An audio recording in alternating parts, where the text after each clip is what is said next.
반갑습니다. 오늘의 에스겔 23장 말씀 나눌게요. 1절 말씀 제가 있습니다. 또 여호와의 말씀이 내게 임하여 이르시되 인자야 두 여인이 있었으니 한 어머니의 딸이라. 그들이 애굽에서 행음하되 어렸을 때부터 행음하여 그들의 유방이 늘리며 그 처녀의 가슴에 어루만져 졌나니 그 이름이 형은 오홀라요 아우올리바라. 그들이 내게 속하여 자녀를 낳았나니 그 이름으로 말하면 오홀라는 사마리아요 오홀리바는 예루살렘이니라. 깨끗한 마음이 말씀을 수용한다라는 제목으로 말씀 나누도록 할게요.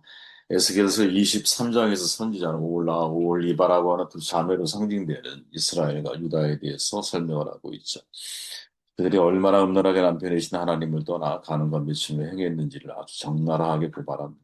올라의 뜻은 그녀의 장막, 오홀리바는 그녀 안에 있는 나의 장막이란 뜻이죠. 장막은 하나님과의 만남의 장소이잖아요. 내게 속하여라는 말은 하나님과 그들의 특별한 관계, 즉 부부 관계를 암시하는 신랑과 신부 이렇게 표현되잖아요. 예수님께서는 보면은 이스라엘과 유다가 하나님을 의지하는 대신에 정치적으로 아수르와 바벨론을 의지하고 더 나아가 애굽을 의지했던 죄악을 노골적인 성적 묘사를 통해서 고발하고 있는 거죠. 무려 28번 반복되고 있는 행음과 음행, 하나님의 백성이 지금 어떤 성격의 잘못을 저지르고 있는지를 잘 보여주고 있다고 생각합니다. 죄는 신부인 성도가 남편인 그리스도를 향한 사랑과 정도를 버리고 다른 남편을 향하고 있는 거죠. 언니 오홀리바 이스라엘을 상징하는 죄악상은 그들이 하나님께 속하였음에도 불구하고 아스르 사람과 연애함으로 몸을 판 거죠. 또 그 동생 오홀리바 유다는 언니의 삶을 통해서 뭔가 좀 배워야 되는데 아무것도 배우지 못했죠. 오히려 언니보다 더 음행을 저질러요. 동생은 아수르뿐 아니라 바벨론 사람을 연애해서 그들의 형상을 벽에 그려놓을 정도였죠. 그들은 과거에 애굽 사람과 연애했던 그런 경력이 있지 않았습니까? 그러니 사실은 언니보다 훨씬 더 잘못된 선택을 하고 있는 거죠. 22장이 지적하고 있는 대로 35절에 보니까 이들의 범죄는 하나님을 잊은 거예요. 그죠? 하나님을 잊은 거예요. 네, 하나님이 이제 그들에 대한 심판이 사실은 주어질 수밖에 없는 거죠. 사도 요한은 세상과 세상에 있는 것들을 사랑하지 말라라는 말씀을 요한 1서 2장에서 말하잖아요. 야고보 기자는 세상과 친구가 되는 것은 하나님과 원수가 되는 것이다 라고 야고보서 4장 4절에서 강조하고 있죠. 우리는 신앙을 어떻게 이해하고 있는가? 이런 질문을 사실은 중요하게 던져주고 있습니다. 나는 지금 하나님과의 관계 속에서 혹은 오홀라 아니면 오홀리바처럼 어, 하나님과의 관계에 집중하지 못하고 또 다른 마음을 품고 하나님을 대하고 있지는 않은가. 이 혼합주의가 되게 무서운 거잖아요. 내 마음에 하나 이상이 존재하는 거. 그죠? 최소한 두 개, 많게는 수십 개. 마치 한국의 종교적인 형태가 모든 종교들이 공존을 이루고 있지만, 공생 관계에 있지만, 그럼에도 불구하고 서로의 다툼이 없다라는 것은 되게 참 좋은 일인데, 그러다 보니 우리의 내면에서도 여러 가지가 함께 공존하고 있음에도 불구하고 다툼이 없어. 근데 사실은 성경적 입장에서 놓고 본다면 하나님 외에 다른 신은 없기 때문에 공존할 어떤 가치조차 없는 거죠, 실은. 우리의 입장에서는. 그럼에도 불구하고 무속적 기독교인 혹은 불교적 기독교인 뭐 이런 이상한 종교 형태의 혼합된 모습이 우리 안에 있다라는 거죠. 이게 오올리바의 모습이 아니겠느냐 이런 생각을 해보게 된 거죠. 모든 관계의 가장 중요한 전제가 뭘까? 어떤 분에 의하면 단순성과 순결성이다 이렇게 표현을 하거든요. 관계에 되게 중요한 깨끗한 마음이라는 거죠. 우리 인간의 의도에는 마땅히 단순성이 있어야 되고 그러니까 복잡하게 사람을 대할 때 단순하게 대하는 게 좋잖아요. 아니면 아니다, 옳으면 옳다 이렇게 대하는 게 좋잖아요. 내가 사람을 대할 때마다 저 사람이 무슨 생각을 하고 나를 대할까를 고민하게 만든다면 나는 잘못 살고 있는 거죠. 예. 그 사람의 말은 그냥 사실인 거야. 저 말은. 복선이 깔려 있지를 않아. 근데 이 사회는 안 그렇잖아요. 항상 말 속에 복선이 깔려 있잖아요. 정치적인 목적을 가지고 말을 하니까. 뭔가 의도 그대를 내가 편안하게 받아들이지는 못하잖아. 무슨 계산된 말일까? 뒤에 무슨 의도가 깔려 있는 거지? 이런 고민을 하게 되면 어떻게 사람을 진지하게 우리가 만날 수 있겠어요? 그죠? 또한 우리의 감정은 마땅히 순결성이 있어야 되거든요. 그죠? 감정을 숨기는 거 너무 훈련되면 되게 힘들어요. 감정이 사실은 어떻게 보면 우리 포커페이스를 좋아하는 사람들이 있는데 저는 정반대로 어, 리더의 자리에 우리가 서게 돼 포커페이스는 좀 필요하잖아요. 때로 특히 이제 목회를 하다 보면 자기 감정을 그대로 노출시키지 못할 때가 많으니까 자기도 모르게 감정의 순결함이 사라질 때가 많거든요. 근데 그러면 안 된다고 봐요. 오히려 거꾸로. 네. 내가 화나면 화난 모습 그대로, 슬프면 슬픈 모습 그대로. 이 사람을 대할 때 대해주는 게 좋지 않을까. 그래야 상대도 나를 통해서 혼란스럽지가 않죠. 저 사람이 웃고 있는데 속은 우는 것 같아요. 예를 들어. 이거 굉장히 괴로운 일이거든요. 아무튼 모든 인간관계 속에서 중요한 전제 조건은 내가 단순하게 대하고 있느냐, 또 순결함을 가지고 있다. 이게 참 우리에게 중요한 건데, 저는 특별히 우리가 하나님을 대할 때, 오홀리바가 우리에게 전해지는 중요한 그, 네가 마음에 순결함이 있느냐라는 메시지라는 도전을 우리에게 던져주고 있죠. 중세 시기에 여러분, 하나님 말씀 묵상하던 수도사들이 가장 그들에게 요구되었던 것이 뭐냐면, 퓨리타스 코르비스라 그래서 마음의 순결이었거든요. 왜 마음의 순결을 사람들이 강조했느냐? 너무 간단해요. 하나님 말씀을 온전히 받아들일 수 있어요. 어떨 때에만 순결한 마음을 갖고 있을 때만. 그리고 그 말씀을 실천할 수 있다. 예수님이 마음에 청결한 자는 복이 있나니 그들이 하나님을 볼 것이다. 마태복음 이렇게 말씀하셨잖아요. 바울이 디모데에게 말할 때 청춘의 욕망을 피하고 깨끗한 마음으로 주님을 받들어. 이렇게 말하잖아요. 그래서 깨끗한 마음. 다 서로 유사한 표현들이에요. 마음의 청결함, 마음의 깨끗함, 마음의 순결함. 순결한 마음을 가진 모든 수도자를 렉시오 디비나 중에 더 깊은 기도로 인도하신다라고 표현하죠. 렉시오 디비나 신성한 독서라고 표현하는데 깊은 묵상을 말하죠. 하나님 말씀에 대한. 그러니까 말씀을 깊이 우리가 수용할 수 있으려면 우리의 마음에 전제가 있어야 된다. 이게 뭐냐? 내 마음이 깨끗한 마음이 되어 있는. 순결한 마음의 자세를 내가 가지고 있는. 스토아 철학자들이 아파테이아라고 하는 표현을 사용하잖아요. 이게 뭐예요? 온갖 욕정들로부터 정화된 영혼의 내적인 평정, 고요함의 상태. 서준석 교수 연세대에 그분을 표현해 빌리자면 마음의 청결을 뭐라고 표현해? 청정심 이렇게 표현하죠. 청정심은 뭐냐면 너무 고요해서 내 얼굴이 비춰지는 마음인 거예요. 그죠? 근데 언제 얼굴이 잘 안 보여? 흔들릴 때. 그럼 언제 흔들려? 내 안에 탐심이 작동하고. 정욕이 작동하고. 당연하잖아요. 내 마음에 무언가 작동하기 시작하면 파도가 일어나고 흔들리고 뭐.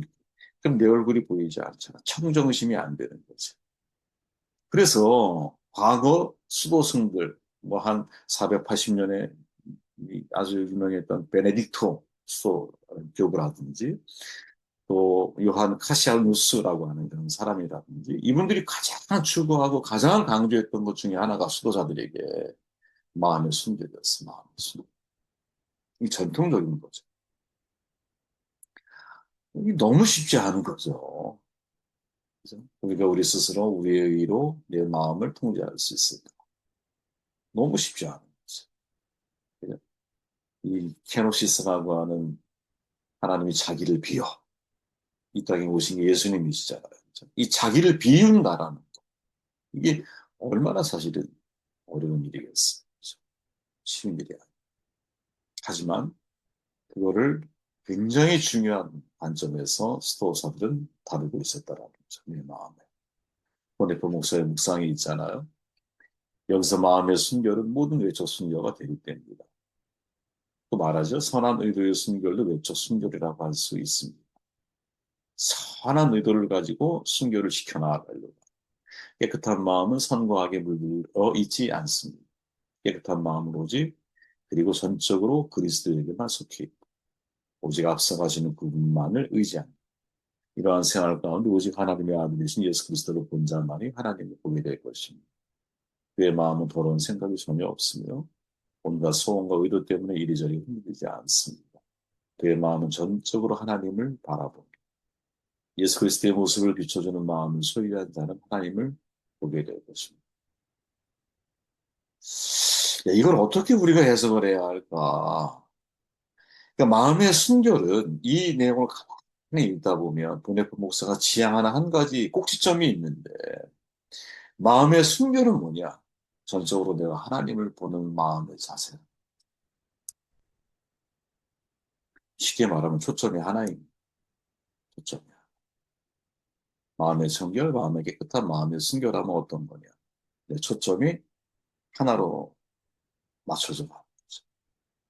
그죠? 하나. 원래 여러분 이 마음의 청결이라고 하는 헬라어는 카타로스예요. 카타르시스 들어보셨죠? 이 어원이 되는 게 카타로스인데 이 카타로스는 세 가지 뜻이 있어요. 카타르시스 알잖아요. 환기된 거죠, 내 마음. 어떤 외부의 어떤 이야기든 상황이든 내 마음이 카타르시스를 경험한 거야, 전혀. 나에게 출발한 게 아니야. 누군가 나를 아주 시원케 해준 거야. 깨끗하게 해준 거야. 그 카타르스라고 하는 단어는 세 가지로 설명이 되는데 빨래를 세탁하는 거. 깨끗해지잖아요. 그리고 금을 정제하는 거. 뜨거운 물에 들어가면 불순물 자체가 되잖아요. 그걸 생각하시면 돼요. 그리고 셋째가 추수한 곡식을 타작할 때 알곡과 특정인이 분리하는. 네. 아주 순수한 물, 그죠? 또 완전한 육체, 가라지와 티가 제거된 곡식, 순금 이런 것을 설명할 때 카타로스라 그래요. 그런데 예수님이 말씀하시는 마음의 청결할 때 이 청결함은 어떤 의미로 사용했을까라는 걸 이제 말씀을 확인해 보면 이렇게 말씀하죠. 예수님이 바리새인들이 향해서 너희 바리새인들은 지금 잠과 대접에 거친 깨끗이 하나 너희 속에 탐욕과 악독이 가득하도다. 이렇게 말하죠. 그러니까 보여주기 위한 신앙의 자세의 청결함 넘어서서 그렇죠? 내 안에 탐욕과 악독이 다스려지는 바로 그러한 상태. 이것을 또 다른 표현에서는 마태복음 6장에서 한 사람이 두 주인을 섬기지 못할 것이다. 하나님과 재물을 겸하여 섬기지 못한다. 하나님께 초점이 맞춰져 있는 삶. 야고보는 두 마음을 품는 자들아 마음을 성결하게 하라. 같은 말하거든요. 두 마음을 품지 않은 상태. 이게 마음의 청결입니다. 그렇잖아요. 부부가 결혼을 했어요. 그러면 그 한 사람과 살아내는 능력을 훈련해야죠. 그죠? 이 사람과 살아보니까 이거는 맞고 저거는 안 맞아. 그러면 또 갈아탈 겁니다. 그게 초점이 나눠져 있는 거죠. 그래서 뭐 얼마나 언제까지 우리가 즐거움을 가지고 쾌락만을 누리며 살아갈 수 있겠어요. 제가 선배님들한테 이렇게 물어봐요. 그러면 어떤 분은 그런 얘기해요. 70이 지나고 나니까 세상에 아무런 욕망, 욕심도 별 의미가 없다라는 것을 몸이 느낀대요. 몸. 아, 인생이라는 게 그런 거구나. 이런 현실 앞에 두 가지 반응이 겠죠. 아, 그때 되기 전까지 마음껏 내가 즐기며 살자. 이게 하나. 아, 어차피 그런 삶에 정착하게 된다면 지금부터 내가 뭘 집중하는 인생을 살아야 할까라고 다시 방향을 한 마음으로 정하는 길이 있을 수 있겠죠. 우리는 어떤 선택을 해야 할까? 저는 여러분 두 마음을 품는 거. 이건 되게 위험하다. 복잡하잖아. 단순성과 순결성이 사람과의 관계에서는 굉장히 핵심적인 가치라고. 그죠?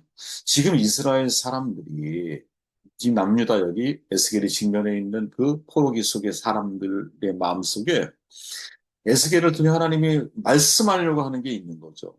야, 이스라엘과 유다를 오올리바에 비유하시면서 니네가 왜 지금 이 자리에 머물러 있는지 이유를 아니?